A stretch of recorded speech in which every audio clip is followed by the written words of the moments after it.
కూర్చోరా కూర్చో కూర్చోవాలి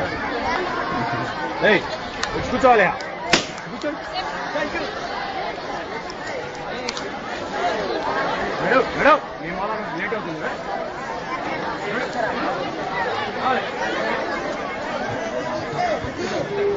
మరి మన తెనాలి జోనల్ ఆటల పోటీల యొక్క క్రీడా జ్యోతిని ఎమ్మెల్యే గారి చేతుల మీదుగా ఆవిష్కరించడం జరిగింది.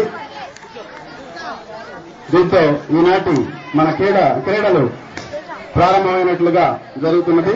మరి ఈ సందర్భంగా మన కార్యక్రమానికి విచ్చేసినటువంటి అతిథులందరూ కూడా తమ యొక్క అమూల్యమైనటువంటి సందేశాలను ఫస్ట్ అందజేస్తారు. ఆ తర్వాత మన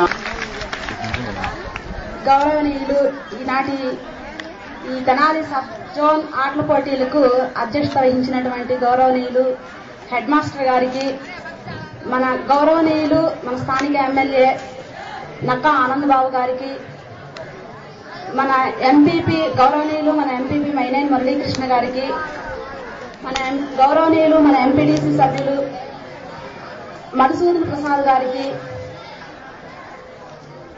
గౌరవనీయురాలు మన గ్రామ సర్పంచ్ పిలివర్తి సువర్ణమ్మ గారికి, ఉప విద్యాశాఖాధికారి అయినటువంటి గౌరవనీయులు విజయసారథి గారికి, ఎంతో సంతోషంతో గెంతుతూ ఉంటారు, ఆడుతూ ఉంటారు. ఆ సంతోషంలో ఆ గెంతు వేయడప్పుడు ఆ సంతోషంలో ఎండార్ఫిన్ అని విడుదలవుతాయి అన్నమాట. మనిషిని ఎంతో ఆరోగ్యంగా ఉంచుతాయి. కాబట్టి ఎవరైనా కానీ ఆటలంటే ఇష్టమైన వాళ్ళు ఆటల్లో చక్కగా ఉండొచ్చు. పోటీతత్వం, అప్పుడు మనం గెలవాలి అనే పోటీతత్వం అసలు వాళ్ళకి తర్వాత ఈ పోటీల్లో పాల్గొన్నందువల్ల వాళ్ళకి దేనిలో అయినా జీవితంలో రాణించగలుగుతారనమాట. ఆ పోటీతత్వం అనేది ఉంటే గనక. కానీ ఇక్కడ 5 మండలాల్లో వాళ్ళకి పోటీలు జరుగుతున్నాయి కాబట్టి మరి మన స్కూల్ హై స్కూల్ పిల్లలు చాలా క్రమశిక్షణగా ఉండాలి. వాళ్ళకి ఏ అవసరం అయినా కానీ వాళ్ళకి అవసరాలకి వాళ్ళని చక్కగా తీసుకెళ్ళాలంటే ఇతర స్కూల్ నుంచి వచ్చిన వాళ్ళు అతిథులే కాబట్టి వాళ్ళని గౌరవించడం మన విధి. మిగిలిన పోటీలో పోటీగా ఉండాలి, మిగిలిన విషయాల్లో చాలా క్రమశిక్షణగా ఉండాలి. పేరుని ఈ హై స్కూల్ పేరుని బాగా ఉన్నత స్థితికి తీసుకెళ్తారని ఎలాంటి అవకతవకలు లేకోకుండాను చక్కగా వాళ్ళతో ఉంటూ మరి ఉపాధ్యాయులు వచ్చిన అతిథులను చూసుకుంటున్నారు పాపం వాళ్ళు. మరి మీరేమో అల్లరి చేస్తున్నారు. అల్లరి చేయొచ్చా మీరు? కాబట్టి వచ్చిన వాళ్ళందరినీ కూడా వాళ్ళని మర్యాదతో చూసుకుంటారా? పిల్లల్ని ఆడేందుకు ఉపాధ్యాయులకి అందరూ సహకరిస్తారా? కాబట్టి నేను ఇచ్చేది ఇదే కాబట్టి మీరందరూ ఇట్లా పాటించి చక్కగా మరి సభాధ్యక్షులు గౌరవనీయులు పెద్దలు మన పాఠశాల ప్రధానోపాధ్యాయులు శ్రీ రామ్మోహన్ రావు గారికి, ఈనాటి కార్యక్రమానికి ముఖ్య అతిథులుగా విచ్చేసినటువంటి పెద్దలు గౌరవనీయులు మన నియోజకవర్గ శాసనసభ్యులు శ్రీ నక్కా ఆనందబాబు గారికి, ఈనాటి కార్యక్రమానికి ఇంకా అతిథులుగా విచ్చేసినటువంటి తెనాలి విద్యాశాఖ ఉప అధికారి విజయసారథి గారికి,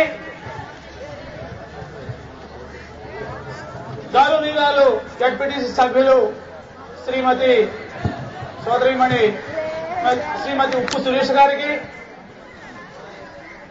గౌరవ ఎంపీటీసీ సభ్యులు శ్రీ కనగాల మధుసూదన్ ప్రసాద్ గారికి, గౌరవనీయురాలు పెద్దలు మన గ్రామ సర్పంచ్ పులివెత్తి సువర్ణమ్మ గారికి, జిల్లా పరిషత్ బాలికల ప్రధానోపాధ్యాయుల వారికి, నిరంతరము మన పాఠశాల అభివృద్ధి కొరకు పాటుపడే పెద్దలు గౌరవనీయులు గంటా వెంకటేశ్వరరావు గారికి, అదేవిధంగా చక్రాయపాలెం ఆనందవరం హెడ్ మాస్టర్ ఇద్దరికీ కూడా ఇక్కడ విచ్చేసినటువంటి పెద్దలకు, ప్రెస్ వారికి, బాలికలకు అందరికీ కూడా పేరు పేరున స్ట్రెంత్ తగ్గేపాటికి మనం నిధులు కోరుకోవడం జరిగింది. పెద్దల గౌరవనీయులు ఎమ్మెల్యే గారికి మేము మనవించుకునేది ఏంటంటే అది పాఠశాల బాలుర పాఠశాల గర్ల్స్ కి అయితే కట్టేయడం జరిగింది. పెద్దలు గౌరవనీయులు కొమ్మినేని రాఘవేంద్ర గారి సహకారంతో ఆ రోజున జిల్లా పరిషత్ మ్యాచింగ్ గ్రాంట్ తో మరి దాదాపు 40 లక్షల పైచలకు నిధులతో ఆ రోజున ఆ బిల్డింగ్ కట్టడం జరిగింది. అదేవిధంగా మరి రాజు సర్వశిక్ష అభయం కింద మరి ఈ స్కూల్ మరి బాలుగా జిల్లా పరిషత్ హై స్కూల్ కూడా శాంతం పడిపోయి పెంకులన్నీ కూడా వర్షానికి నాని మరి కింద పడిపోయే పరిస్థితిలో ఉన్నది. తప్పనిసరిగా మరి ఉప విద్యాశాఖ గారికి కూడా వారు కూడా రికమెండ్ చేసి తప్పనిసరిగా వారు యాక్చువల్ అయితే చౌదరి గారు దీనికి కంట్రిబ్యూషన్ ఇవ్వడానికి కూడా వారు సర్వసన్నద్ధంగా కూడా ఉన్నారు. కానీ మరి పని జరిగే విషయంలో మరి ముందుకు పోవటం లేదు. మరి అది జిల్లా పరిషత్ జడ్పీటీసీ సభ్యుల వారు కూడా కలగజేసుకుని మరి ఇటీవల ముఖ్యమంత్రి గారిని కూడా మరి చౌదరి గారు కలవడం కూడా జరిగింది. ఈ విషయంలో నిధులు మేము సమకూరుస్తామని చెప్పి చెప్పడం కూడా జరిగింది. తప్పనిసరిగా మీరందరూ కూడా దానికోసం మరి అందరూ కూడా మరి ఆ స్కూల్ బిల్డింగ్ కూడా తొందరలోనే కంప్లీట్ చేయడానికి మీరందరూ. అదేవిధంగా జెడ్పీటీసీ మెంబర్ గారు అయినటువంటి ఉప్పు శీర్ష గారు కూడా మరి మ్యాచింగ్ గ్రాంట్ల విషయంలో సహకరించి పాఠశాల భవంతిని నిలబెట్టవలసిందిగా సవినయంగా కోరుకుంటున్నాం. ముఖ్యంగా ఏమిటంటే వర్షాకాలంలో అనేక సార్లు వరండా ఇరిగి పిల్లల మీద పడే పరిస్థితి కూడా ఉంది. కాబట్టి మా యొక్క రిక్వెస్ట్ ఏమిటంటే ఏదో రకంగా దీన్ని ఒక రూపం తీసుకొచ్చి తప్పకుండా మంచి బిల్డింగ్ అంటే ప్రమాదకరం లేనటువంటి పరిస్థితి కలగజేయవలసిందిగా రిక్వెస్ట్ చేస్తున్నాం. మేము గౌరవ జిల్లా పరిషత్ చైర్మన్ గారి దృష్టికి తీసుకువెళ్ళాము. 50% కనుక ఎన్ఆర్ఐస్ అదే రాఘవేంద్ర చౌదరి గారు ఇస్తానంటే కనుక నేను 50% ఇస్తామని చెప్పారు. మరి ఎక్కడ జాప్యం జరుగుతుందో అయితే నాకు తెలియదు, కానీ జిల్లా పరిషత్ మాత్రం సిద్ధంగా ఉన్నది. Thank you madam.